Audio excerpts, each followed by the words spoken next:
Bismillahirrahmanirrahim. Assalamualaikum warahmatullahi wabarakatuh. Di sini kami dari kelompok 4 yang terdiri dari Salman Al-Farisi, Akmal Baihaqi, Alif Viviana, Jihan Hoiratul, dan juga Marisa Aliftah akan mempresentasikan hasil diskusi kami tentang hadis dan ilmu hadis dalam lintas sejarah. Hadis dan ilmu hadis dalam lintas sejarah. Yang pertama, hadis pada masa Rasulullah. Hadis pada masa Rasulullah dikenal dengan masa turun wahyu dan pembentukan masyarakat Islam. Wahyu yang diturunkan oleh Allah dijelaskan oleh Nabi melalui perkataan, perbuatan, dan takrirnya, sehingga apa yang didengar dan disaksikan oleh para sahabat merupakan pedoman bagi para sahabat, baik amaliyah maupun ubudiyah mereka. Rasulullah SAW juga memerintahkan kepada para sahabat untuk menghafal, menyampaikan, dan menyebarluaskan hadis-hadis.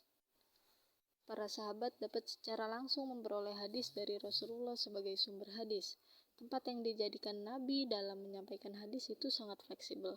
Terkadang hadis disampaikan ketika Nabi bertemu dengan sahabatnya di masjid, di pasar, ketika dalam perjalanan, dan terkadang juga di rumah Nabi sendiri. Selain itu, ada beberapa cara Rasulullah menyampaikan hadis kepada para sahabatnya, yaitu yang pertama melalui majelis ilmu, yakni tempat pengajian yang diadakan oleh Nabi untuk membina para jamaah. Yang kedua, Rasulullah juga menyampaikan hadisnya melalui para sahabat tertentu, yang kemudian disampaikannya kepada orang lain. Contohnya, jika hadis yang disampaikan berkaitan dengan persoalan keluarga dan kebutuhan biologis, maka hadis tersebut disampaikan melalui istri-istri Nabi sendiri. Yang ketiga, melalui ceramah atau pidato di tempat terbuka, misalnya ketika Haji Wada dan Fathul Makkah. Menurut Muhammad Mustafa Azami, ada 3 cara Nabi menyampaikan hadis kepada para sahabatnya. Yang pertama, menyampaikan hadis dengan kata-kata, yaitu Nabi mengulang-ulang perkataannya sampai 3 kali untuk memudahkan pemahaman dan daya ingat para sahabat. Yang kedua, menyampaikan hadis melalui media tertulis atau Nabi mendiktekan kepada sahabat yang pandai menulis. Kemudian yang ketiga, menyampaikan hadis dengan mempraktekkan secara langsung di depan para sahabat. Misalnya, ketika beliau mengajarkan cara berwudu, sholat, puasa, menunaikan ibadah haji, dan lain sebagainya.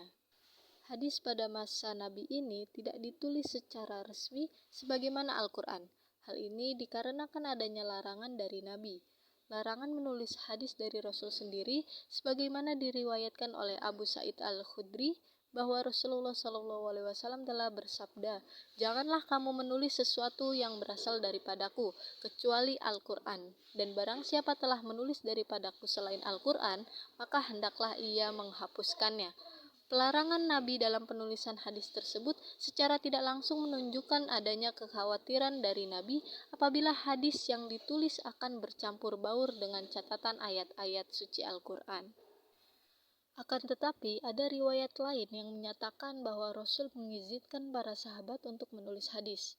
Sebagaimana Rasulullah bersabda, "Tulislah apa yang kamu dengar dariku, demi zat dan jiwaku berada di tangannya. Tidak keluar dari mulutku kecuali kebenaran." Dari sini dapat dilihat bahwa ada 2 riwayat yang berbeda. Satu riwayat menyatakan bahwa Nabi melarang penulisan hadis, dan di riwayat lain menyatakan bahwa Rasul mengizinkannya.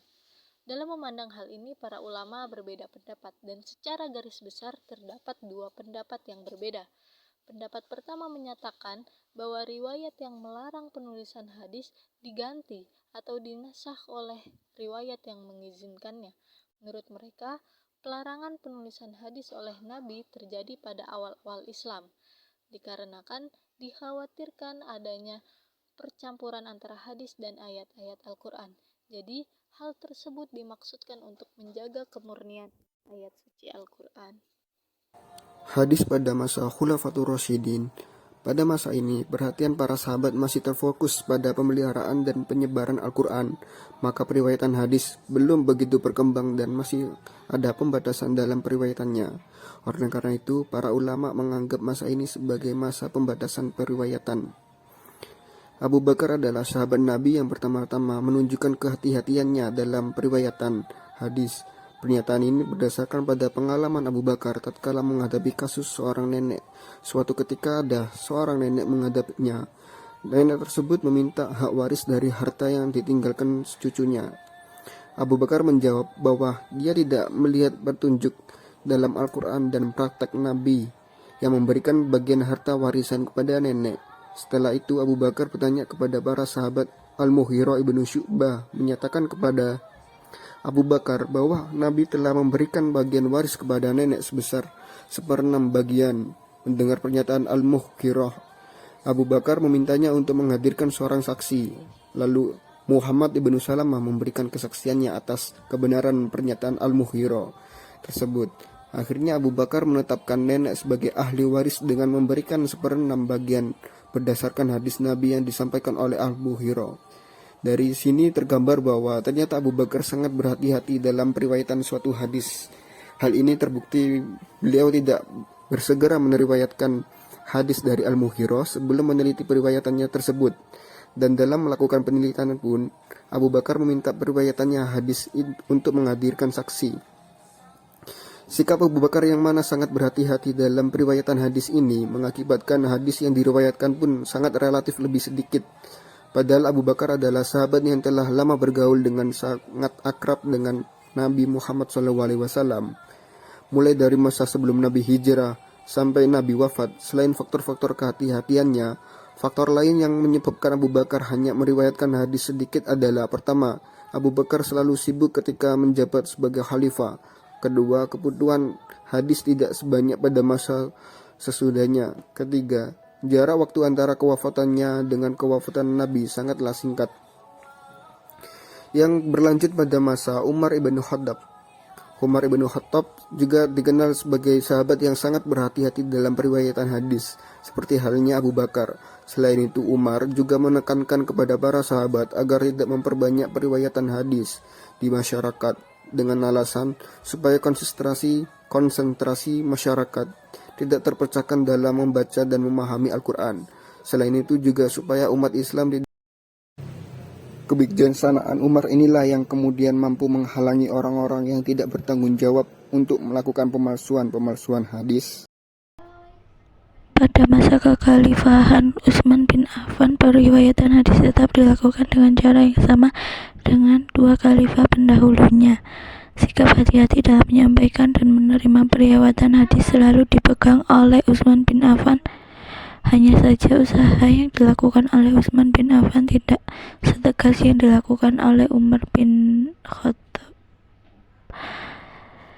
Sikap kehati-hatian Utsman ini dapat dilihat misalnya pada saat beliau berkhutbah, di mana beliau meminta kepada para sahabat untuk tidak banyak meriwayatkan hadis yang mereka tidak pernah mendengar hadis tersebut pada masa Abu Bakar As-Siddiq dan Umar bin Khattab.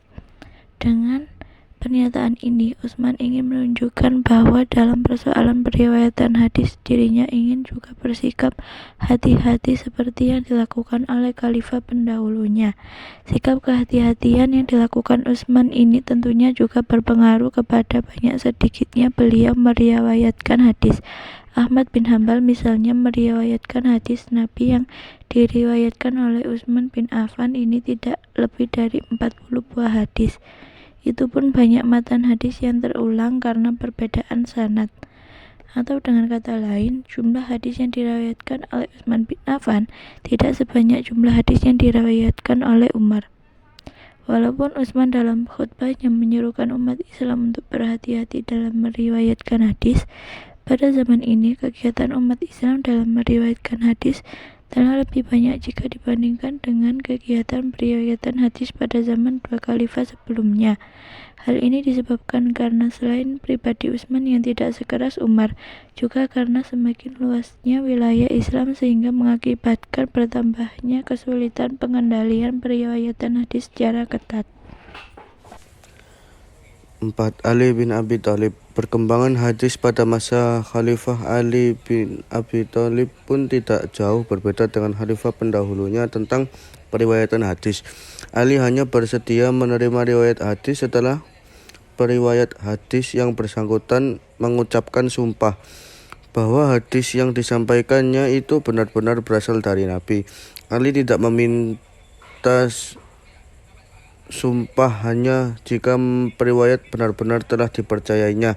Ali bin Abi Thalib sendiri cukup banyak meriwayatkan hadis Nabi, baik berkisar tentang hukum denda, diat, pembebasan orang Islam yang ditawan oleh orang kafir, serta larangan melakukan hukum qisas terhadap orang Islam yang membunuh orang kafir.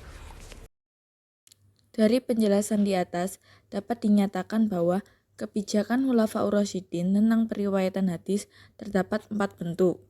Yang pertama yaitu, seluruh khalifah sepakat tentang pentingnya sikap hati-hati dalam periwayatan hadis. Lalu yang kedua, semua khalifah melarang untuk memperbanyak periwayatan hadis, terutama pada masa Khalifah Umar bin Khattab, dengan tujuan supaya periwayat bersikap selektif dalam meriwayatkan hadis dan supaya perhatian masyarakat tidak berpaling dari Al-Quran. Lalu yang ketiga, pengucapan sumpah ataupun harus adanya saksi bagi periwayat hadis merupakan salah satu cara untuk meneliti riwayat hadis. Bagi periwayat yang dirasa memiliki kredibilitas yang tinggi, tidak dibebani kewajiban mengajukan sumpah ataupun saksi. Yang terakhir yaitu keempat, kesemua khalifah telah meriwayatkan hadis. Hanya saja 3 khalifah yang pertama yaitu Abu Bakar As-Siddiq, Umar bin Khattab, Utsman bin Affan hanya meriwayatkan hadis secara lisan, sedangkan hanya Ali meriwayatkan hadis secara lisan dan juga tulisan. Selanjutnya yaitu hadis pada masa tabi'in. Selain sahabat yang mengoleksi hadis, yang banyak mengoleksi hadis, ada juga yang mengoleksi hadis yaitu para tabi'in, yang notabene adalah para murid sahabat, juga banyak mengoleksi hadis-hadis Nabi. Bahkan pengoleksian sudah mulai disusun dalam sebuah kitab yang beraturan. Sebagaimana sahabat, para tabi'in pun cukup berhati-hati dalam periwayatan hadis, karena di masa tabi'in Al-Quran telah dikumpulkan dalam satu mushaf. Selain itu juga pada masa akhir periode Al-Khulafaur Rasyidin, terkhusus pada masa Utsman bin Affan, para sahabat ahli hadis itu telah menyebar ke wilayah negara Islam, berbagai wilayah negara Islam. Sejalan dengan pesatnya perluasan wilayah kekuasaan Islam, penyebaran sahabat-sahabat ke berbagai daerah pun terus meningkat. Hal ini kemudian berimplikasi juga pada meningkatnya penyebaran hadis. Oleh sebab itu, masa ini dikenal sebagai masa menyebarnya periwayatan hadis. Selanjutnya yaitu metode yang dilakukan para tabi'in dalam pengoleksian dan pencatatan hadis, yaitu melalui pertemuan-pertemuan dengan para sahabat. Selanjutnya mereka mencatat apa yang telah didapat dari pertemuan tersebut. Nah, bagaimana sih tabi'in itu menerima hadis? Para tabi'in menerima hadis Nabi dari sahabat dalam berbagai bentuk.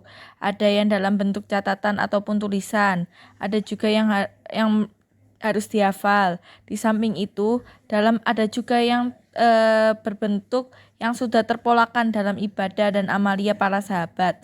Lalu tabi'in menyaksikan dan mengikutinya.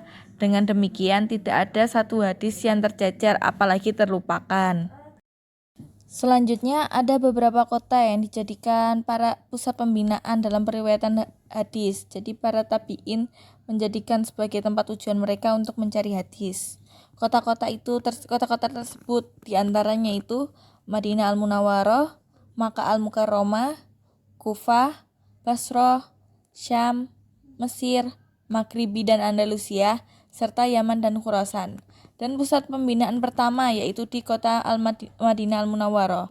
Kenapa harus di Madinah? Karena di Madinah lah Rasulullah menetap setelah hijrah. Dan Rasulullah juga membina masyarakat Islam yang di dalamnya terdiri atas kaum muhajirin dan ansor. Kesimpulannya, sejarah perkembangan hadis itu melalui 3 periode. Yang pertama pada masa Rasulullah, yang kedua pada masa Khulafaur Rasyidin, yang ketiga pada masa tabi'in. Pada masa Rasulullah, para sahabat memperoleh secara langsung hadis tersebut dari Nabi. Akan tetapi, pada masa Rasulullah ini, hadis tidak dilakukan secara tertulis, karena pada suatu ketika Rasulullah melarang para sahabat untuk menulis hadis, karena dikhawatirkan adanya percampuran antara hadis dan ayat-ayat Al-Quran. Kemudian pada masa Khulafaur Rasyidin tidak banyak dalam melakukan periwayatan hadis. Akan tetapi semua khalifah telah meriwayatkan hadis. Hanya saja 3 khalifah yang pertama, Abu Bakar, Umar, dan Utsman, meriwayatkan hadis secara lisan. Hanya Ali yang meriwayatkan hadis secara lisan dan tulisan. Kemudian hadis pada masa tabi'in. Selain para sahabat yang sudah mengoleksi hadis Nabi, ada juga para tabi'in yang notabene adalah para murid sahabat juga banyak mengoleksi hadis-hadis Nabi. Bahkan pengoleksiannya sudah mulai disusun dalam sebuah kitab yang beraturan. Sebagaimana sahabat, para tabi'in pun cukup berhati-hati dalam hal periwayatan hadis. Akan tetapi pada masa tabi'in ini sejalan dengan pesatnya perluasan wilayah kekuasaan Islam. Penyebaran sahabat-sahabat ke berbagai daerah pun terus meningkat. Hal ini kemudian berimplikasi juga pada meningkatnya penyebaran hadis. Oleh karena itu, masa tabi'in adalah masa yang dikenal sebagaimana masa menyebarnya periwayatan hadis. Sekian presentasi dari kelompok kami. Bila ada salah kata mohon dimaafkan. Billahi taufik wal hidayah, waridho wal inayah. Wassalamualaikum warahmatullahi wabarakatuh.